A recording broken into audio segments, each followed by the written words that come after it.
So, Building Castles in the Sky.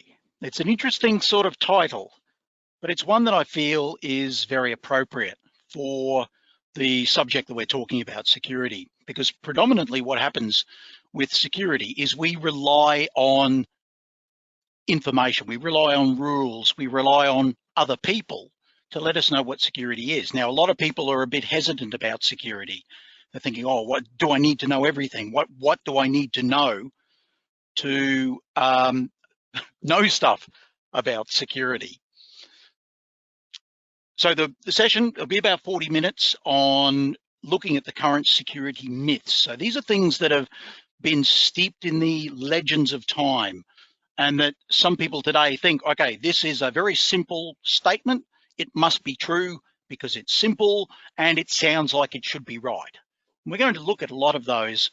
We're going to look at 8 of them specifically, just to see almost where we need to go to extend that beyond just the statement. Now, we will have a Q&A session at the end. So if you do have any questions in your GoToWebinar panel, there'll be a little a chat or Q&A that you can pop any questions into there that you have, and we can deal with those at the end of the seminar. Another thing I'd like to do, I want to do a plug for pixabay.com. If you need an image, and I'm not attached with this website in any way, but if you need a high quality image for, say, a presentation for a webinar that you're doing, if you're looking for something interesting to put behind you in a Zoom call, then Pixabay is certainly the place to go to. So all of the images that you'll see in this presentation, apart from a few that I've drawn up, actually come from Pixabay. So thumbs up to those people. Now, the premise of this, there was a guy called Henry David Thoreau, who was an extraordinary gentleman. He was a philosopher. He was an environmentalist. He was very much around equal rights. He was very much about, some of the current things that we're looking at, certainly in the United States and other places around the world at the moment. An extraordinary man. Unfortunately, just when the US needed him, he's now died in 1862. So he was way ahead of his time in terms of the way that he was thinking. You could drop some of his ideas in today and they would fit absolutely perfectly. But he said some extraordinary things in his time. And one of the things that he said is that a lot of the time people will come up with these high ideals. All people should be equal. Everyone should be equal, irrelevant of gender, of creed, of everything. But the problem with an ideal is that it's up in the sky. We've got our castle in the sky. But now we have to put the foundations under them. And this is what we find a lot with security, is that people want their data to be secure. But unless we put the foundation underneath, all we have is that castle in the sky of secure information. Now, there's another guy that I like to quote quite a lot, called Bruce Schneier. If you were to sit opposite Bruce on the train, he would look like he works in the accounts department. He's a very, sort of slight, unobtrusive character, but his knowledge about security is just unbelievable. He's the sort of guy that will advise governments on what they should do. And one of his premises is around the security mindset. So the quote that we've got on the page there, the security mindset involves thinking about how things can be made to fail. Now, a lot of the time as a tester, for instance, so I've worked for 20 years in software testing, looking at quality risk, but also having a background in security before I even got into IT, and then moving that forward. A lot of the time people think with testing that you're trying to make something fail. And of course, that's not true. What you're doing is trying to make sure that this thing works. And if there are any points where it breaks, hopefully we will find them. But the interesting thing we're doing here with security is we want it to fail. So what we're doing is we're looking for a thing called a vulnerability. And a vulnerability can be anything that can cause that system's security to fail. Now, bear in mind, I'm talking about a system. A system might be a website, or it might be an application, but it could also be your internal mail handling procedure. It could be the way people in your organization answer the phone. And what we have to do as a security person, in effect, is we have to think like the bad guys. We have to think like the attacker. Sometimes people think it's a bit strange, but when I walk into a shop, I look to see how I can steal things. Now, it doesn't mean that I'm going to walk out with a bag over my back full of handbags and coats and things. But what it does mean is I'm looking at the situation as the adversary would look at it. If we find a vulnerability, well, it doesn't mean that we're going to exploit it. What we've done is we found a weakness in that security. We found a weakness in that system. And ultimately, we would advise someone. Now, of course, I'm not going to run up to every shop assistant and say, oh, by the way, if you did blah, blah, blah, blah, blah, to improve your security. It's more of an exercise that I do. But it comes in quite handy because my house is pretty secure. But every few months or so, I look at my house and think, if I wanted to break into my own house, how would I do it? And those times when I've locked the keys in the house, it has come in very handy. Yes, I tell my son to close his window now. But this is the way that we've got to think. We've got to think about the problem as an adversary, as someone from the outside coming in. And it may not always be someone from the outside, but we'll talk about that more a little later on. Now, one of the other big things that we have with security is that organizations tend to transition through their ideas around security. At the beginning, it might be a new organization, we're only just starting up, and maybe people are just getting their feet under the table, and security really isn't an issue. So we've sort of got this chaotic sort of behavior. And people, yeah, they know to lock up and turn the alarm on, but everyone's got a key and we can all get in and turn the alarm off when we need to.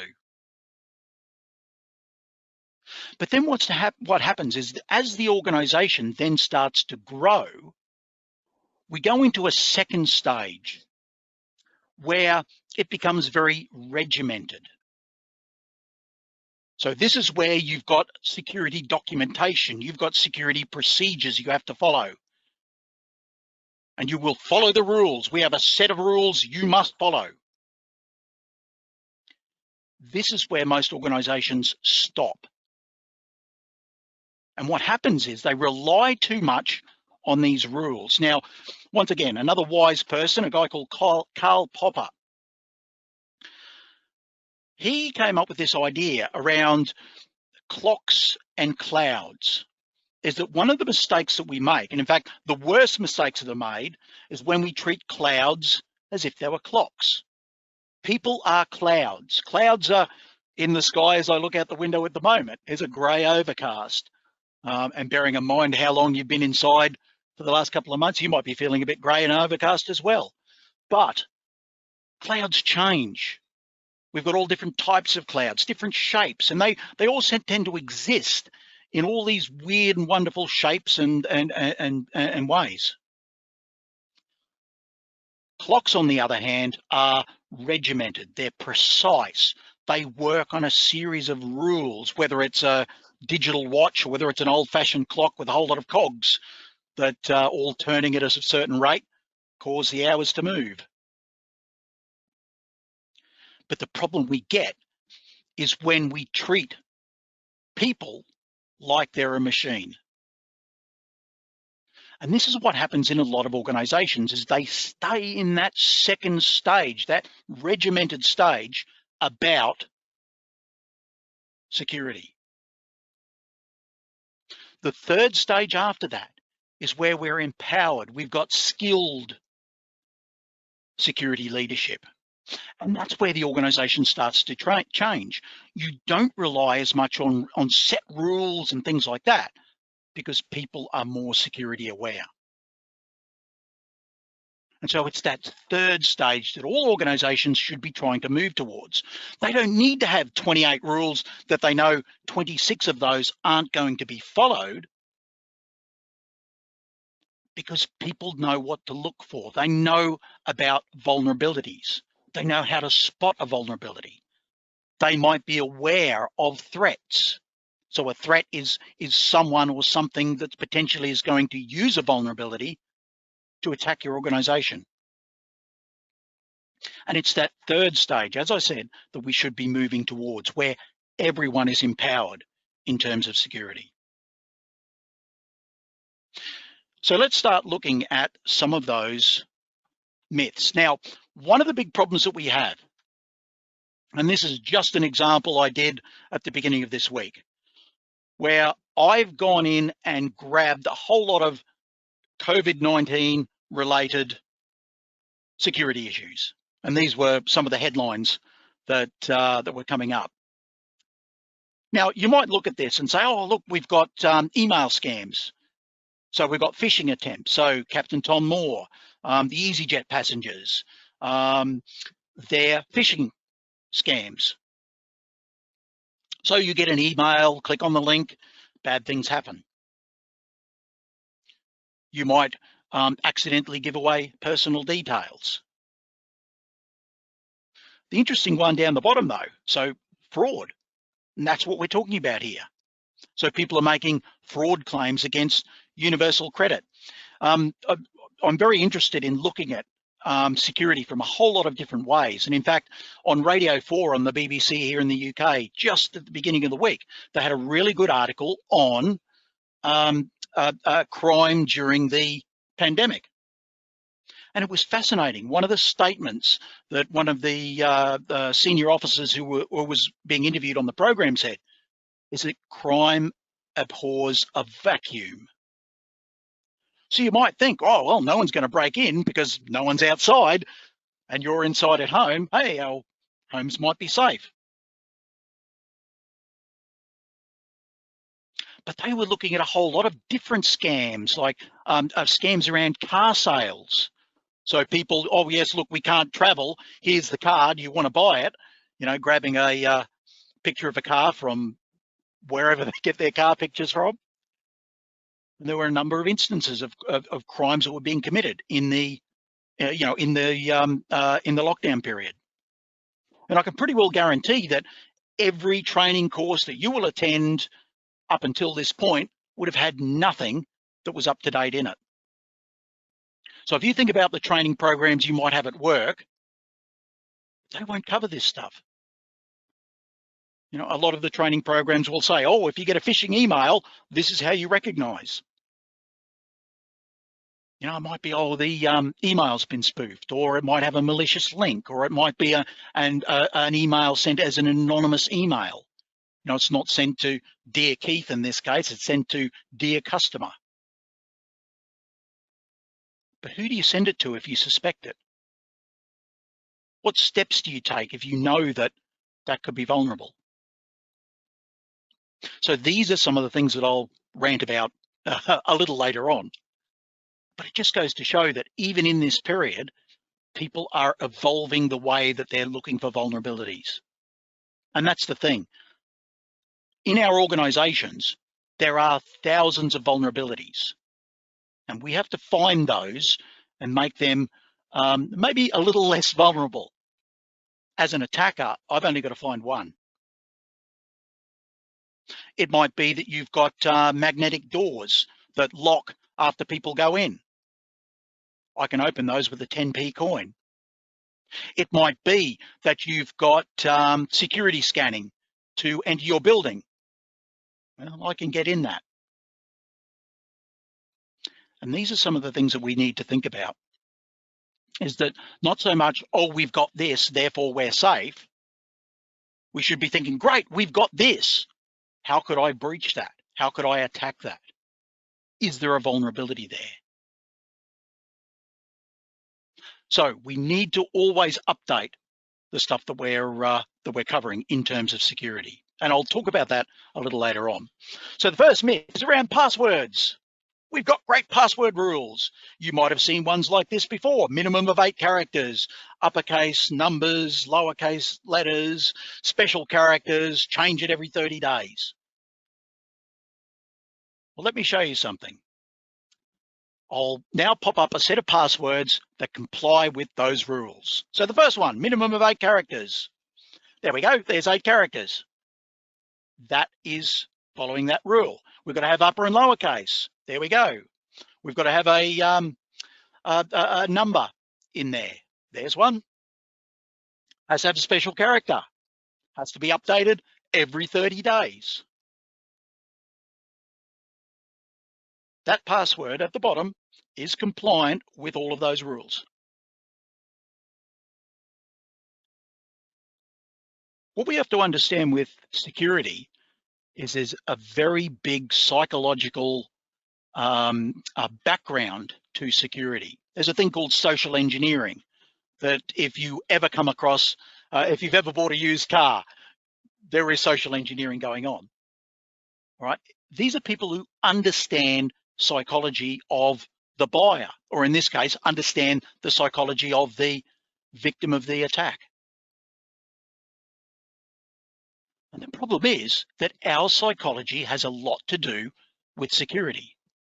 Now you might think, well, I've got a secure password. No one could know what my password is. I won't do it by a show of hands, but how many people's passwords start with a capital? How many people's password end with a number? Straight away, I've got 2 characters that are in your password.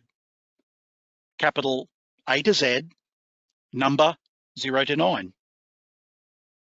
Now, the way that password cracking tools work is what they will do is they will try and encrypt a known word into the password hash, goes through a number of steps, and then it will match the hash that might have been captured by someone hacking a particular site.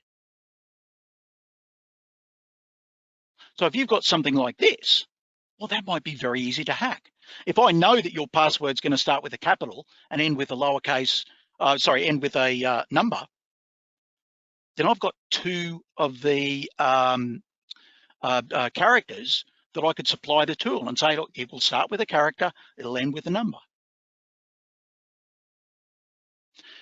The whole process now is starting to be automated. And this is the scary thing, is that what can happen today is people will get email addresses, because we know a lot of us use email addresses as our username for various sites, whether it's Amazon or eBay or PayPal or whatever site it is.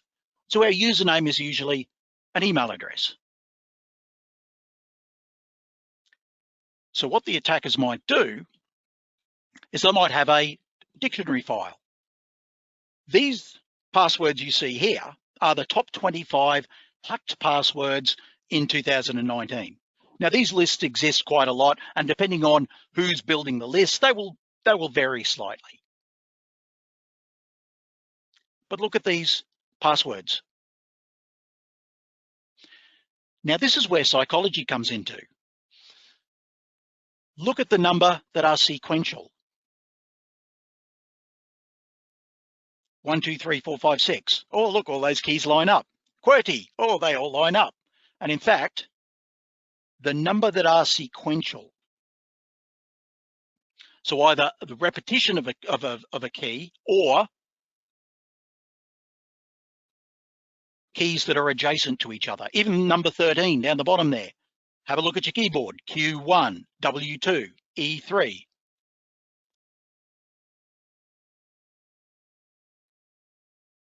And this is because it's easy. There are some that probably ship with the product. Password, admin, welcome, password 1. How many times are you told by your IT organization, we've set the password as capital password 123. Make sure you change it when you go into the application. How many people don't? There's another type of attack that we can do, which is a dictionary attack. Lovely, princess, dragon. These are English words. So if I was to rattle through the Oxford Concise English Dictionary, would I break your password? Could I try variations on that? So yeah, capital versus lowercase, number at the end of that. And in fact, the only one that stands out is number 8 there, I love you. The only problem is it's number 8. That means it's the 8th most used password that was broken.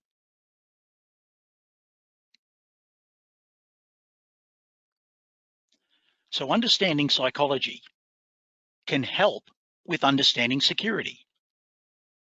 How do people think? So points around passwords. First one is don't use a password. Don't use a word. Passphrases. Passwords, to be able to crack a password, basically it's easier if it's short. You could have a password of 12 random upper lowercase, special characters, numbers. That won't be as secure as DOG with 20 full stops after it. The length of the password matters because, of course, if I have to brute force where I'm throwing random sets of characters, well, if I've got to do combinations of, works out to be something like 20 to the power of 96, I think, from memory. That's a really big number. That's how many attempts I might need to go through all of those combinations. And then we'd have to do as a factorial as well. So it's a very big maths problem. Think of a phrase. Now, the sort of things we can think about, lines from movies or books. It was the best of times, it was the worst of times. Poems, song lyrics. But come up with a memorable phrase rather than just rely on a single word. More characters, it's longer. I mean, anybody who today restricts passwords to, it has to be less than 15 characters, well, I'd be tempted not even to use that site. All right, the longer the password is, the better it is. Random words is another good one. There's a hotel that I stay at in the past. And what it would do is to log into their internet in the hotel, you needed to supply your room number, your last name, and 3 random words that they would give each guest that was staying at the hotel. So every person staying at the hotel would get an individual set of 3 words. So you needed to have those 3 bits of information to log into the Wi-Fi in the hotel. It was a really good system. So random words. You might be sitting at your desk, and if I look around, now this might sound a bit strange, but I can see paint, clock, lawnmower. 3 random words. If you know another language, a lot of the time when a dictionary attack is done, they will throw English words. So you might do cheese as an English word. You might do Kass as a German word, the German word for cheese, and fromage for the French. There's 3 random words, or the same word in 3 languages. The last point there is make sure it's unique. Because remember before I said that if they know your username, what they will do is they will start to try and hack the password. Now, this whole process is automated today. So what they will do is they will try various passwords on various sites, maybe Amazon, eBay, PayPal, stuff like that. Now, what they'll do is they won't try and log on to those sites. They might hack a smaller site. They will break your password that's on that smaller site. So they've got the username and that password. What they then do is they try that combination on Amazon, eBay, PayPal, Spotify, whatever the website, all the different banks, for instance. This is why we need to have a unique password for all of the sites that we visit, is because if one of those gets breached, potentially all of them could be breached. So I've spent a little bit of time on passwords because this is something that we can all do to improve our security. If we know that passwords are vulnerable, if they're short, if they're on that top 25 list,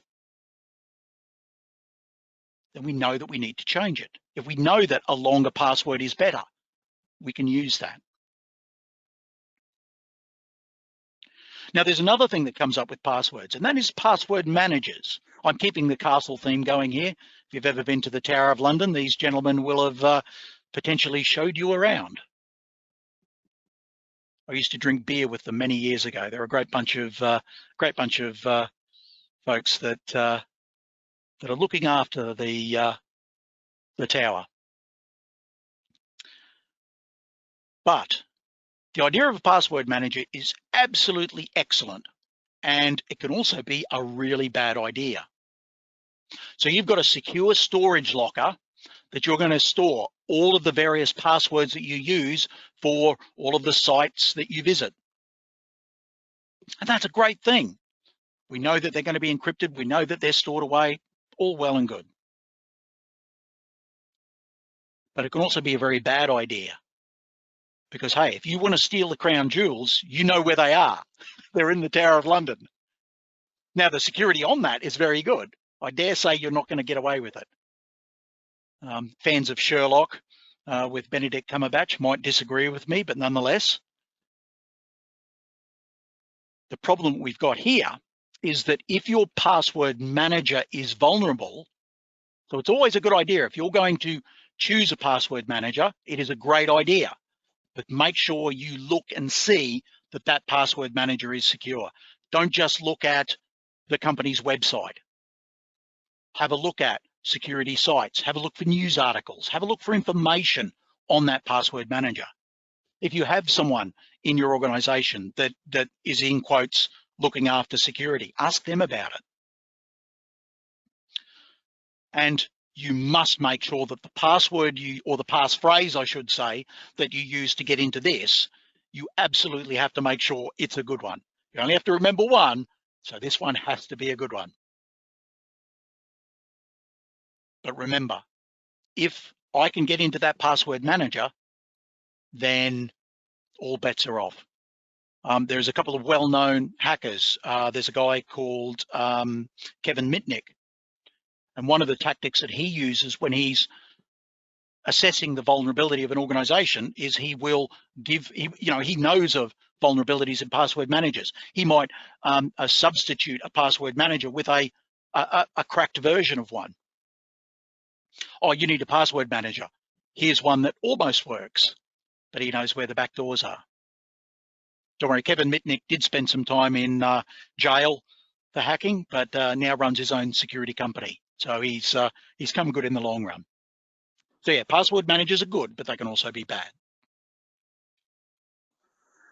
Okay, myth 2. Our organization is too small. We've only got a few people working for us. We will never be attacked. I'm here to say no target is too small. Let's do a little bit of a thought experiment. Let's think of two organizations. We've got Amazon and we've got Flowers by Karen, local florist that's down the road. Now, Amazon is a huge organization. 87 billion US dollars in revenue. So yeah, there's a lot of money going through Amazon. There's a very well-known defect that was in Amazon many years ago, that if you put in a negative number, so if you put in, I want the 20,000 pound Rolex, I want -1 of those, that they would still send you the item, but rather than debit your credit card, they would credit it. So you'd end up with a Rolex and 20 grand. Of course, they closed that door very quickly, but hey, it was good to know that even Amazon sometimes make mistakes. With Karen though, a lot smaller, 170,000 in revenue, only 2 employees, but the IT's done by Karen's son. Quite often what will happen is small organizations are a likely target for an attack, purely for the reason that if you're a small organization, I can use your credentials, your system, to maybe get into a bigger organization. There was a very famous hack against Target, the big set of department stores in the US and around the world. And they were hacked in early 2014, I think it was, or quite a few years ago. And the way that they were hacked was through an air conditioning company who had a login into their systems. So what the hackers did is they hacked the air conditioning company to then get into the Target systems to then gain access to a whole lot of information that they shouldn't have.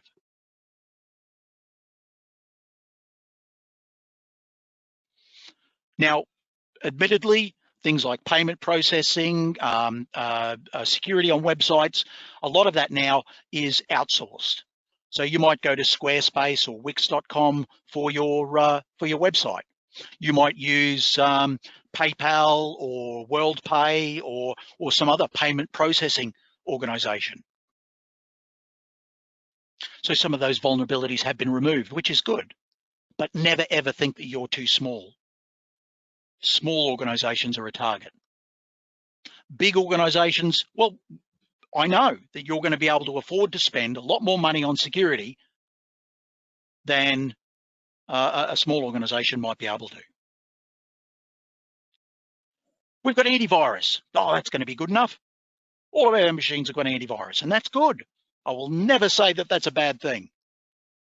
But the problem we've got is that that's only looking at one area that could have a vulnerability. You know, antivirus is only very limited in scope as well. So it's stopping bad things from happening on this machine. Now, admittedly, antivirus is getting much more capable today. You know, safe browsing, password managers, all of that stuff now comes with your antivirus. But antivirus does nothing against process and people. Antivirus won't help that person giving information over the phone that they shouldn't be. Antivirus won't help your confidential waste bin going missing. We're only covering technology, and we're only covering part of that. And this is the mistake that a lot of organizations make.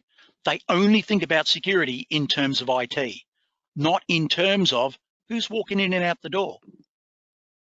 You know, I've worked for a lot of large organizations and a lot of people go in and out the door each day. I once did a little experiment in an office where I was working, is we had magnetically sealed doors. One of the fascinating things was everybody walked up, pushed the button to open the door to unlock it, and then walked out. No one realized the door was unlocked. Luckily, the seat where I was sitting, I could watch the door and see how many people, see if anybody did come in that shouldn't be. But it was amazing. We went for days and no one knew that that door was unlocked. Because the process was to get out, you press the button, you push the door. Had you have just pushed the door, you would have got out. So it's vulnerabilities that we've got in terms of process and people that also need to be covered. The fourth myth, security is IT's problem. So the definition of teamwork, it was their fault. Well, once again, just as I was talking about there, a lot of the time technology is well covered. You know, many organizations I work with, they do spend a lot of time. They get people to look at technology. There could still be vulnerabilities. It might be that something was unpatched. Oh, it's going to be a real pain to patch that thing. Oh, we won't worry about it now. We'll leave it and do it later. It gets forgotten about, organization gets hacked. But it might also be, as I said, information being given out over the phone. It might be that confidential waste was discovered in a place it shouldn't be. Or people just leaving documents on their desk, you know, leaving a laptop on the train, putting stuff on memory sticks so you can take it home with you, or on laptops to take home with you. right? All about that process side of it. So IT can't be responsible for everything. What we need to do is we need to cover security in a much broader brush. Threats are external. So you're imagining maybe a darkened room with a young, angry person in a hoodie typing away furiously on their machine. Or maybe you're imagining a large room full of people in uniform directed against an enemy of that country. Well, the downside that we've got is that, unfortunately, 90% of organizations have been hacked. The other 10% don't even know about it. And the reason being is because it might be someone internal. There was a very big data breach at Morrison's where all of the Morrison's staff's details were released into the public. And that was done by a malicious insider. It might be that your organization every Monday sends out a sales forecast to all of the salespeople. You know, these are the clients, these are the people that we're updating. Oh, hang on. What about the people that have left the organization? What about the people that put in their Gmail account rather than their company email?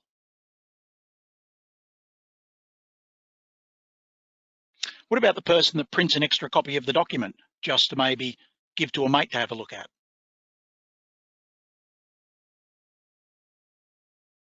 So these are some of the things we potentially need to look at. And there's all sorts of process around, you know, least access and things like that that we can look at to maybe improve internal security. If somebody does try and hack us, of course, we will know immediately. No, you won't. As we said before, 90% of organizations have been hacked. The other 10% don't even realize it yet. What was the vulnerability? Who was the threat? How was it exploited?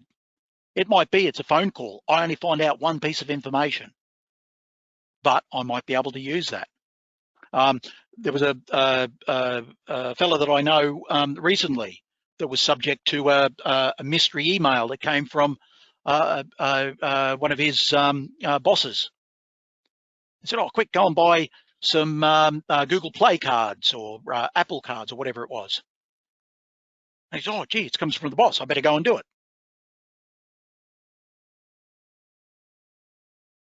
How would we know unless we know what to look for? And that's going back, looking at the vulnerabilities. Who could be the threat?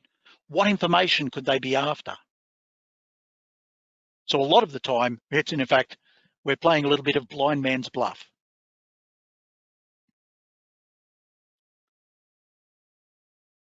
And as Holmes would say, we see, but we do not observe. Now, I see this quite a lot where people go into an organization. One of my favorite tricks is tailgating. Now, straight away, people think, well, tailgating, I know. If someone's trying to follow me into the office, I know they're trying to get in. I'll be able to stop them. But it's surprising how often you can get into places you shouldn't just by being nice. Carry something, be talking on the phone, and people will open doors for you because that's what mum and dad told you to do. You know, say please and thank you, wash your hands after you go to the toilet, and hold the door open for people. Oh, but you've got to scan your card as you go in. I've had security guards let me into buildings because I've been carrying stuff.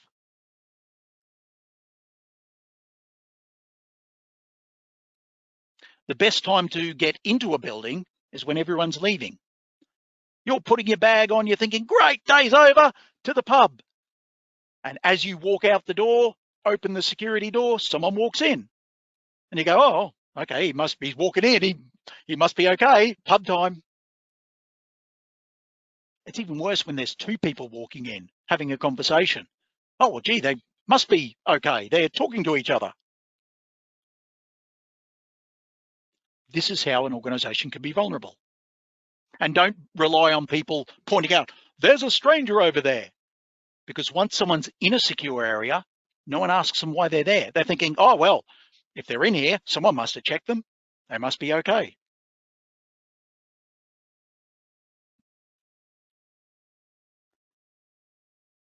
We already have training. We already have tests. We don't need extra stuff. Well, one of the problems you get is a lot of the time the training isn't quite there. I recently worked for a large company that had some online training you had to do every year. You have to do your security training every year. And it was literally, it was a joke. You know, what does CIA stand for? Now, apart from Central Intelligence Agency, confidentiality, availability, and integrity. You had to remember what those three words were. And that was your training on security. But what does that mean? What does that mean when you pick up the phone? What does it mean when you get the email? And if you're actually looking at the captions that we've got there, a lot of security training is that useful, because a lot of the time the security training is purchased by someone who knows nothing about security. They go to an organization that sells online training. You know, oh, we need an e-learning module on security. Oh yeah, we've got one of those. Great, we've got a security training. Tick. Have you done your security training this year? Yes, we have. Tick. And next year, it's the same. The year after, it's the same. It doesn't move on. It doesn't address the current threat. All we're doing is we're getting ticks in a little human resources list to say, yes, we do compulsory security training. Oh, we'll be okay for our audit. But it's about as useful as an ashtray on a motorbike, because you don't learn anything. It's just an exercise that you need to do for 20 minutes to then get that over and done with, so your boss doesn't get up you because you haven't done your security training.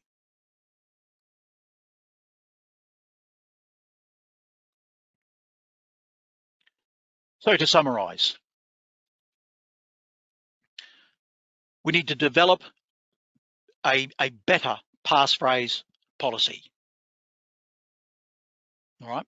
And one of the ways you can do that is by teaching people about passwords. There's a very good video by a guy called Edward Snowden. It was interviewed by another fellow called John Oliver. If you put in Snowden Oliver interview, or it's actually Snowden Oliver passwords into YouTube, it's absolutely brilliant. It will tell you exactly what you need. About 2 minutes, 40 seconds worth of video. You will learn a lot from it. Any organization is a target. You are never too small to be a target. All right, because you might have some information that I need to get somewhere else.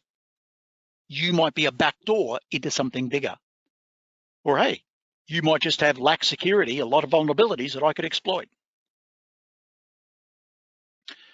Antivirus is good. I will never say that it isn't, but technology, process, people need to be considered. Think about how things are done in the office. Think about how do people respond to those things. I'm sure there's certain rules that you skip.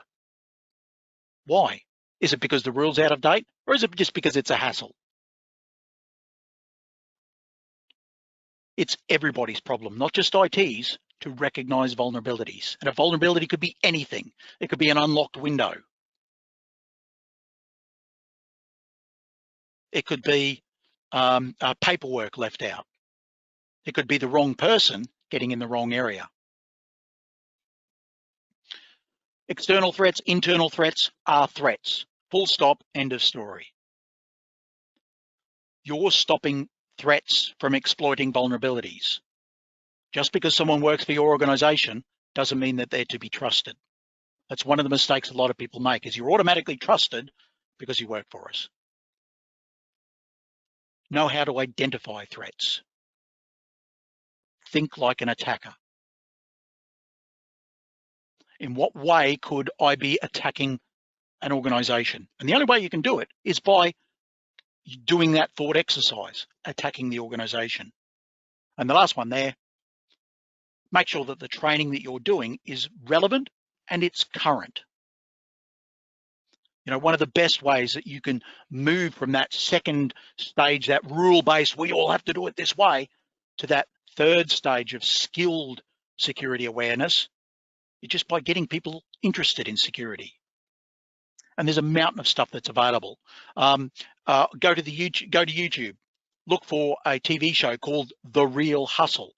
It's absolutely brilliant because it shows you how people can be exploited. It shows you how people can be hacked.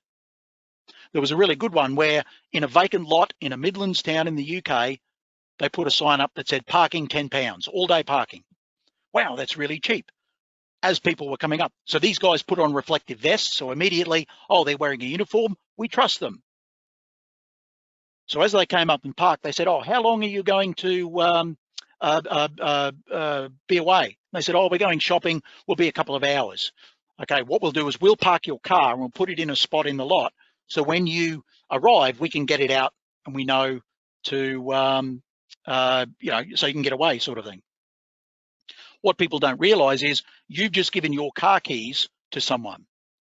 Okay, they could steal your car, but they could also get in your car, press home on the sat nav, drive to your house, unlock with your keys, empty your house out, drive back with your stuff in your car, put it in the van they've got on the lot, and lo and behold, when you arrive home, oh, you've been burgled.